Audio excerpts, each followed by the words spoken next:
My friend, what if I told you that luxury is not something you acquire, it is something you awaken to? You are not separated from your desires by distance. You are separated only by your belief. You see, most people wait for a miracle. They wait for a lucky break, a coincidence, a blessing to fall from the sky. But let me ask you, who told you that luxury must take time? Who convinced you that wealth is a result of effort, toil, and waiting? The truth is this: you already are what you seek to become. The only thing required is your recognition of it. You are already what you seek to become. The change you desire is not something to be attained, it is something to be assumed. Most people believe they are on a journey to become something greater, to one day arrive at a destination called success or wealth or luxury. But the truth is, everything you long for is already within you, waiting for permission to express itself. You are not becoming, you are unveiling. The moment you imagine yourself to be something and believe in that assumption, you have already become it in the unseen realm. That inner acceptance, that quiet conviction, is the seed. You do not need to force the tree to grow from the seed. You only need to plant it and trust the process.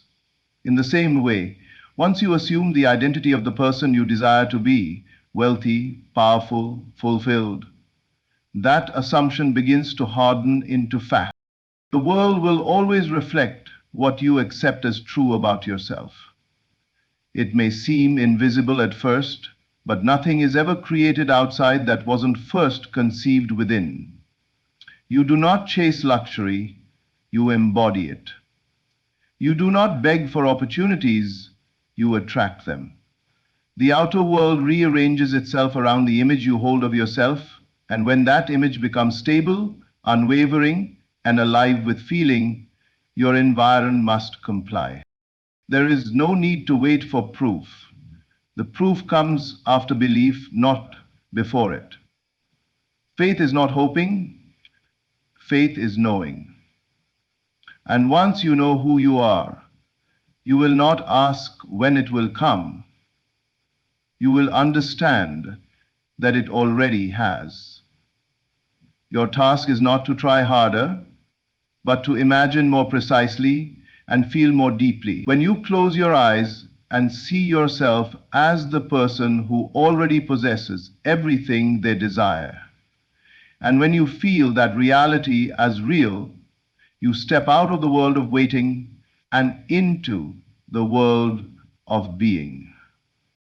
The person you seek to become is not far off, not separate, not behind some door that must be unlocked with effort or luck.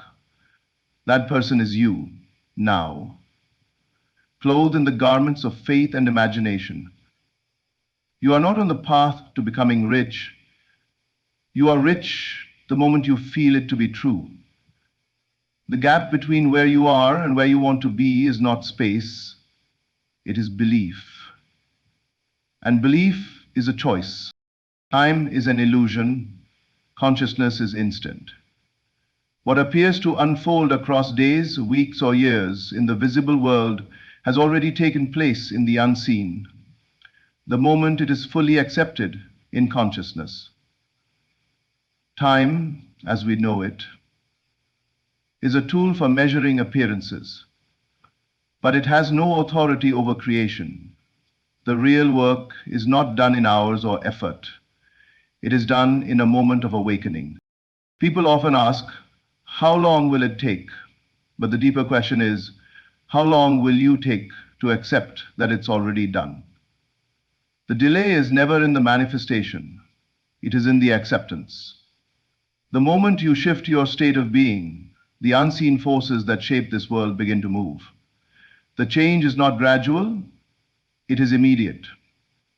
What takes time is only the reflection, the outer echo of your inner conviction. To move from one reality to another is not a journey in space. It is a shift in awareness. The man who sees himself as wealthy and feels the truth of that vision is wealthy, even if nothing around him has changed, because in consciousness he has entered a new dimension. And dimensions do not unfold through time, they are accessed through perception. When you hold to the old self, you remain in the world of delay, of effort, of struggle. But when you surrender to the new self, time dissolves.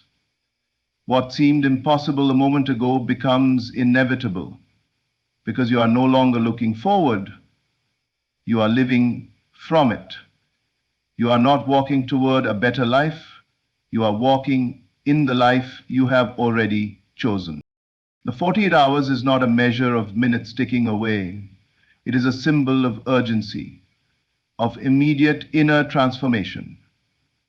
When you decide who you are, and that decision becomes the only truth you entertain, the illusion of time gives way to the power of consciousness.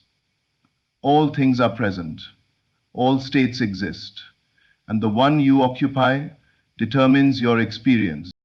There is no waiting in the realm of imagination. There is only choosing and dwelling and knowing. Time obeys the one who no longer waits.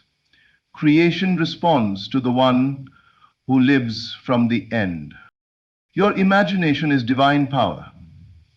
It is not a daydream, not a mental escape, and certainly not a passive indulgence. It is the creative faculty through which all things come into being.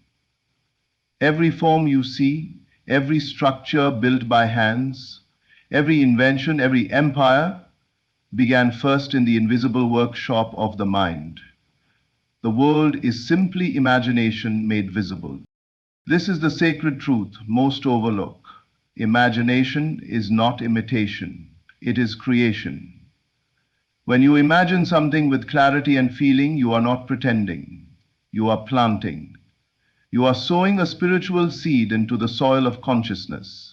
And that seed, when persistently held and nourished by belief, must bring forth its kind. Just as a fig tree grows from a fig seed, wealth must grow from the seed of imagined wealth. When you sit quietly and dare to envision the life you desire, and you do so not as a hope but as a reality, you are engaging in divine work. What the world calls fantasy, the soul knows as prophecy. You are not waiting for luxury to appear, you are giving it form within. The world cannot resist the inner images impressed upon your consciousness. What is impressed? To imagine is to select. Out of all possible realities, you choose one with your inner eye. You give it color, shape, sound, and feeling. You walk through it as if it were already yours. You touch the objects, hear the voices, live the scene. This is not foolishness. This is spiritual law. You are aligning your inner world with the frequency of the thing you want, and that alignment will draw its physical counterpart to you without strain. The one who understands the power of imagination no longer begs, no longer hopes, no longer looks to circumstances for validation. They go within.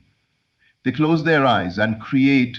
They understand that reality flows from within to without, never the reverse.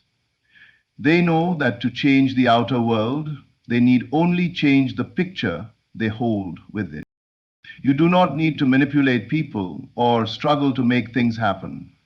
You need only assume the end, see it clearly, feel it deeply, return to it often. Your imagination is not a toy. It is the engine of your destiny. Feeling is the secret door to reality. It is not enough to merely think of what you want. You must feel it. Thought creates the blueprint, but feeling gives it life. Feeling is the spiritual signature, the emotional evidence that what you seek is already yours. Without feeling, your imagination remains hollow. With it, Your imagined world becomes clothed in substance. But the subconscious does not respond to empty words or forced affirmations, it responds to the emotional tone behind those words. If you repeat a truth with no feeling, it does not register. But if you feel the reality of your desire, if your heart burns with the conviction that it is already so, then the subconscious moves swiftly to bring it forth. Feeling is the language it understands, the current that transmits inner vision into outer form. Every state of being has a corresponding feeling. The feeling of wealth is not just having money, it is a sense of ease, security, joy, and power. The feeling of luxury is not just about possessions, it is about worthiness, elegance, and gratitude. When you adopt those feelings, even before the facts appear, you have already stepped into the state. And once you dwell in a state long enough, your world reshapes itself around it. You do not wait for circumstances to make you feel something. You choose the feeling, and the world echoes it. To feel successful before the success, to feel rich before the riches, to feel chosen before the evidence appears. This is the secret path. You must live as if the invisible is more real than the visible, and let the emotion of fulfillment saturate your being. The mind may resist, the senses may argue, but feeling bypasses all logic. It speaks directly to the core of reality. When you feel something deeply, the world cannot help but respond. You are not forcing it, you are aligning with it. The door opens, not when you understand intellectually, but when you feel emotionally. And the door is never locked. It only awaits your decision to step through. The world reflects your inner conversation. Every word you speak to yourself in silence, every whisper of thought that passes unnoticed, is shaping the stage upon which your life unfolds.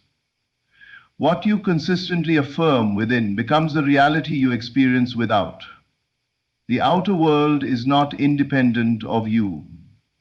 It is a mirror, reflecting the steady hum of your internal dialogue.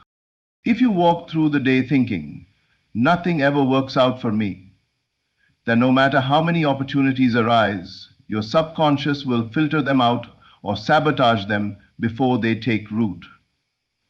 If you think, "I am always supported, I am always provided for," then even in the midst of uncertainty, doors will swing open. The world hears what you say to yourself when no one else is listening. Your inner conversation is a quiet, constant prayer. It doesn't need a ritual, a posture, or a formal beginning. It is always active. The question is not if you're affirming something, it's what you're affirming. The way you speak about yourself, to yourself, becomes the pattern the world follows. Change that inner tone, and your outer circumstances must shift to match. This is not magic, it is law. The law that your life must reproduce the assumptions you hold most deeply. Speak often of what you desire, not of what you fear. Not as a wish, but as a present reality. When you walk through the world thinking, "I am favored, I am wealthy, I am chosen," you are not just hoping, you are setting the rhythm to which reality must dance. Even when things seem to contradict your desire, keep your inner speech faithful. Do not allow the facts to dictate your truth. It is your truth, spoken and felt within, that will eventually reshape the facts. Circumstances will yield to the persistence of belief. Conversations you hold in secret become announcements in public. To guard your inner voice, let it speak only of what you want to become. Let it echo the version of you that already has everything you once hoped for. For as surely as a shadow follows light, the world must reflect what the inner man continues to declare. Dwell in the end, Live from the wish fulfilled. This is the key that unlocks all doors, the golden thread that runs through every act of conscious creation. To dwell in the end is to place yourself, mentally and emotionally, at the destination of your desire, before the world gives you permission to be there. It is not to hope that something will happen, but to assume that it already has. Living from the wish fulfilled means thinking from the reality of your desire, not about it. When you think about something, you keep it at a distance, as a possibility, a goal, a future event. But when you think from it, you embody it, you occupy it. You are no longer a seeker, you are one who already possesses. And when that becomes your inner truth, the world outside must fall in line with that knowing. You do not need to understand how it will happen. The how is not your concern. The bridge of incidents will form naturally, effortlessly, as a result of your new state. All you must do is remain faithful to that state. Persist in the assumption that you already are the person you desire to be. Move through life as that version of yourself. React, speak, walk, and sleep from that place. The world is not waiting to reward you for your effort.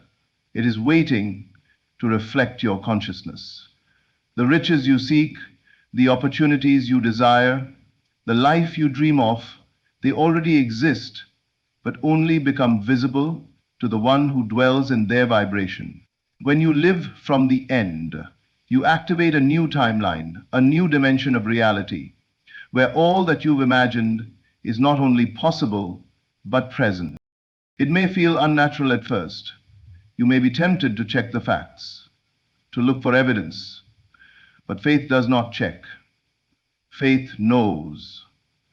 And when you dwell in the feeling of the wish fulfilled, reality must rearrange itself around your inner conviction.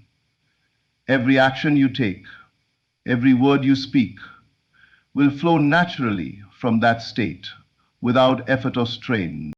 The secret is not to wait for your desire to manifest before you change your inner state. The secret is to change your inner state, and the manifestation must follow. You become the thing by assuming you already are it.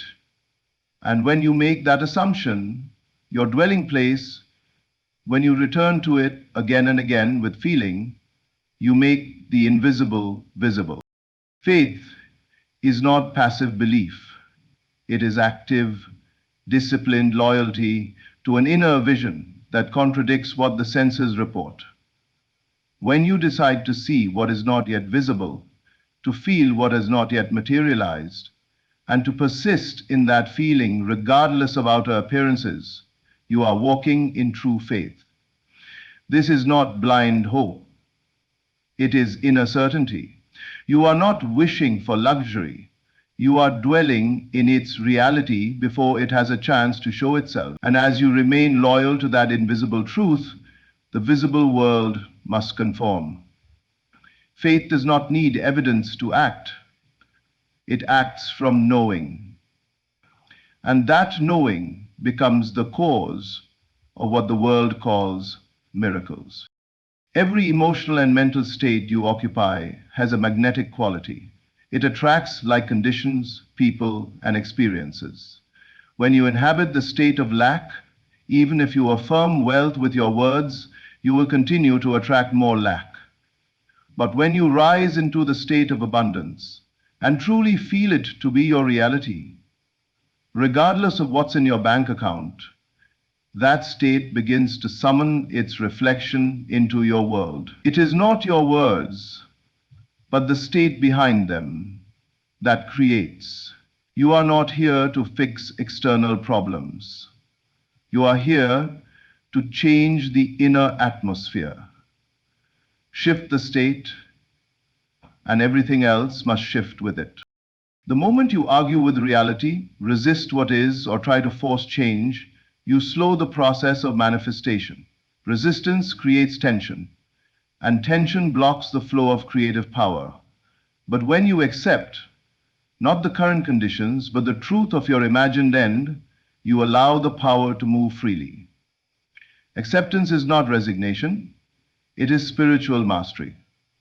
It is saying, I know who I am, and this appearance cannot shake me. That calm certainty opens the path for swift transformation. The more you release the need to control, the faster things move in your favor. You do not push the river, you flow with it. To visualize is to build. It is not simply closing your eyes and seeing a picture. It is stepping into a scene so vividly that your entire being begins to respond as if it were true. The subconscious cannot tell the difference between what is imagined and what is experienced. And that is your great power. When you construct a scene of wealth, of joy, of luxury, and immerse yourself in its feeling, you are drafting the blueprint of your future. Do not rush it. Live in the scene, see it, hear it, breathe it. Let it become more real to you than your present surroundings. And soon, the outer world must catch up to the inner vision you have faithfully entertained. Gratitude is not just a response, it is a creative force. When you give thanks for something before it arrives, you are declaring its reality. You are saying to the universe, it is done. Gratitude is the emotion of fulfillment. It carries the vibration of already having received. When you begin to give thanks not for what is, but for what you know to be yours in imagination, you seal the deal. You speak the language of answered prayer. You no longer ask, you receive. The more you give thanks for the invisible blessings, the faster they become visible. Gratitude is the soul's way of saying, I have entered the end, and it is good. And so, the journey from luck to luxury in 48 hours is not about chasing, striving, or waiting. It is about waking up to the truth of who you already are. The riches you seek are not out there, they are within, waiting to be recognized, felt, and embodied. The moment you dare to assume the feeling of your desire fulfilled, without doubt, without delay, the universe begins to move. Time bends, doors open, and what once seemed far becomes near, because you have changed your dwelling place. You are already what you seek to become. Time is not your master, imagination is not a game, feeling is not a side effect, it is the power. Your inner conversation is the architect, and your ability to live from the end is the evidence of faith. When you shift within, the world cannot remain the same. Thank you for listening, and remember, luxury is not given to the lucky. It is claimed by the one who dares to believe, assume, and feel it to be already theirs. The moment you do, it is.